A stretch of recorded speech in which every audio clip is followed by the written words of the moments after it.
বোমা উদ্ধার উত্তর 24 পরগনার আমডাঙ্গায়। এবার তাজা বোমা উদ্ধার হয়েছে ড্রাম ভর্তি করে। এই ঘটনায় একজনকে গ্রেফতার করেছে পুলিশ। জানা গিয়েছে গোপন সূত্র খবর পেয়ে আমডাঙ্গা থানার পুলিশ ইনজামুল নামের এক ব্যক্তির বাড়িতে তল্লাশি চালায়, আর এরপরই তার বাড়ির পাশ থেকে ইটের পাজা থেকে ড্রাম ভর্তি তাজা বোমা উদ্ধার করেছে পুলিশ। এ বিষয়ে আমরা আরো বিস্তারিত জেনে নেব আমাদের প্রতিনিধি দীপ সেনের কাছ থেকে। দীপ, এর আগেও আমরা জানতে পেরেছি আমডাঙ্গা থেকে বোমা উদ্ধার হয়েছিল, আর এবার ফের সেই একই ঘটনা। প্রশাসন কি বলছে এই ব্যাপারে? একদমই দেখো, আমডাঙ্গার কুড়িবাড়ি গ্রাম পঞ্চায়েতের অন্তর্গত একজনের বাড়ি থেকে কিন্তু গতকাল রাতে গোপন সূত্রে খবর পেয়ে আমডাঙ্গা থানার বিশাল পুলিশ বাহিনী যায় এবং তার বাড়িতে তল্লাশি চালায়।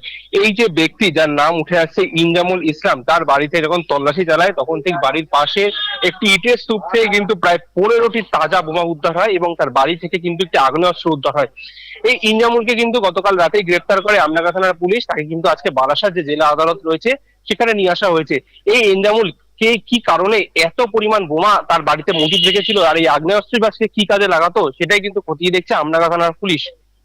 রিম্পি। ধন্যবাদ দীপ তোমাকে।